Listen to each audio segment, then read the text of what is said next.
More than 100 migrants from Texas, including children, were dropped outside the vice president's residence in sub-freezing temperatures on Christmas Eve. The White House called the move by Governor Greg Abbott a cruel, dangerous, and shameful stunt.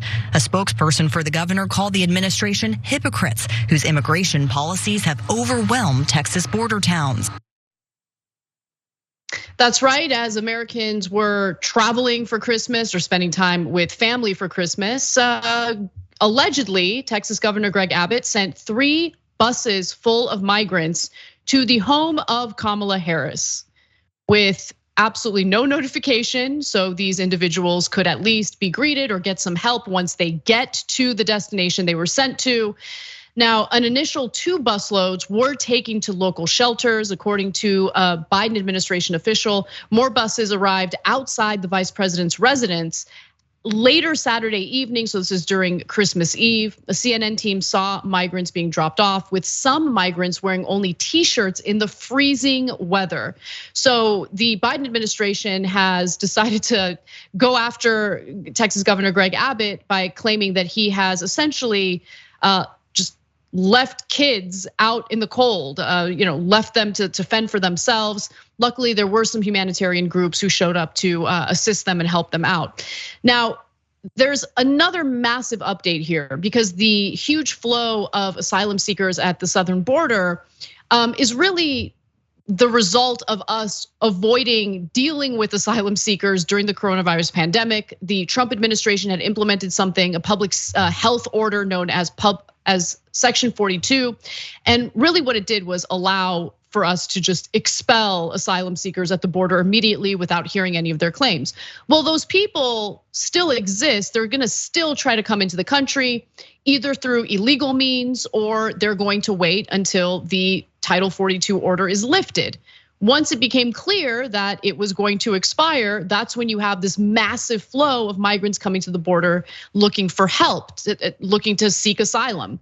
And it's been such a mess, mostly because of the inaction and lack of preparedness that we've seen from both Congress and the Biden administration, that now the Supreme Court has weighed in and they have decided to re-implement Title 42.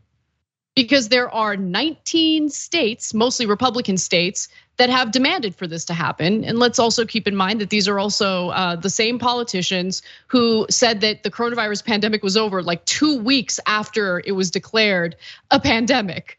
So on one hand, they want to completely dismiss the pandemic, it's not a big deal. On the other hand, they're relying on a public health order related to the pandemic to avoid allowing asylum seekers to have their claims heard by asylum judges. Cenk. But now some pro-immigrant groups, people looking out for immigrants, are saying the same thing that I've been saying from day one on this publicity stunt. Is it a publicity stunt? Of course. Should they give advance notice? Of course, especially in the winter. I mean, this was less of an issue when they were doing it in the summer, but you can't drop people off with t-shirts in 15-degree weather and go, got you, pranked you, right? But outside of that, I don't see any reason why they shouldn't be bused to other cities and states. Why should the border communities have to deal with all of this on their own? So if we have a problem, I don't see a problem with sharing that throughout the country. So, and if the blue states are really, going to live up to what they say, they should welcome these immigrants with open arms. And sometimes they do, but boy, they do howl though, and they've done a great job of being humane and getting them services, and we should be super clear about that. But they do feed into the right-wing talking points a little bit by constantly howling about how outrageous this is.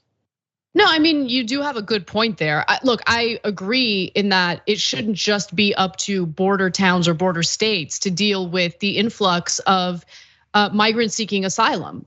And so, look, it is a political stunt, and the way that Abbott and other Republican governors have carried this out makes it abundantly clear that they're using human beings as political pawns to make a political point about their political opponents.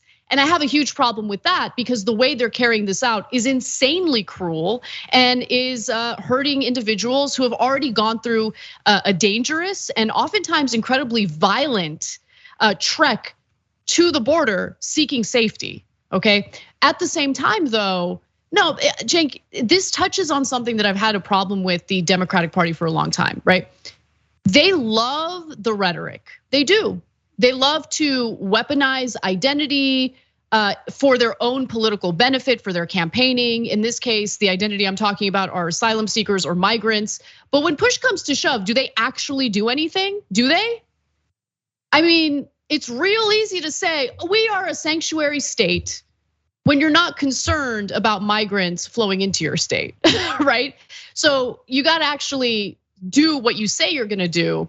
And I agree with you on the howling, right? But look, ultimately the biggest issue here is we need immigration reform. We've needed immigration reform for some time now.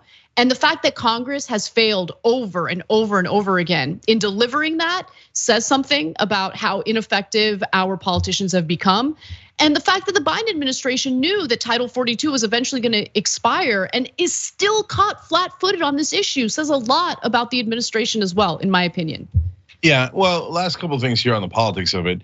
Unfortunately, in politics, everything is shrouded in lies, right? And you've got to weed through all those fabrications to get to the reality. So, for example, the Republicans now say, it's so much worse under Biden. But wait a minute, Biden's been doing Title 42 the entire time, which was a Trump policy. So you're saying Trump's policy sucks now and is causing the real problem. But that's literally what you're saying if you're a Republican, except they don't say it that way. They say it's Biden's fault, even though he's doing Trump's policy. Meanwhile, Democrats lie in the other direction and go, Joe Biden's such a humanitarian at the border. He's so open-hearted. What do you mean? He's doing the same exact policy as Trump. So both sides are like 100 out of 100 on, if not outright lying, certainly misleading you on purpose. And meanwhile, the media, of course, never clarifies anything. Look, Ronald Reagan did blanket amnesty, not like kind of amnesty, not the fake amnesty that the Republicans talk about now. Real, no, you're all here illegally. I don't care that you don't have documents. You're all now going to be citizens, okay? He did it for 13 million immigrants. Now the Republican Party, he couldn't get elected in the Democratic Party, let alone the Republican Party. They're not doing immigration reform and they're never gonna do immigration reform because there's no accountability and we don't really have a democracy. So both sides lie, the media helps them lie, and no one ever solves the problem. You know, one other thing I wanted to mention about the Supreme Court's ruling. So they have decided to keep Title 42 in place until they hear arguments to keep it in place indefinitely in February. So we know that at least till February, Title 42 will still be in place. One of the justices who dissented with the majority opinion was actually Justice Gorsuch. And he wrote his dissenting opinion. Even though the liberal justices agreed with his overall decision, they did not join him in the dissent. They gave no reason for why they ruled against re-implementing Title 42. But Gorsuch said that the current border crisis is not a COVID crisis, and courts should not be in the business of perpetuating administrative edicts designed for one emergency only because elected officials have failed to address a different emergency. We are a court of law, not policymakers of last resort. Now look, there are many issues that I disagree with Gorsuch on, but on this issue, at least what he wrote in his opinion here makes all the sense in the world. And the fact that the majority of Supreme Court justices did exactly that, provide cover for the lack of policy that we've seen from Congress, again, says a lot about how broken our political system really is. Yeah, here's how much I agree with Gorsuch on that particular statement, 100%. And so novice viewers of TYT might say, but wait, I don't get it. Which side are you guys on? You usually tell me that Gorsuch is a bad guy. Because it's not about personalities. The rest of the media makes it about personalities and teams, etc.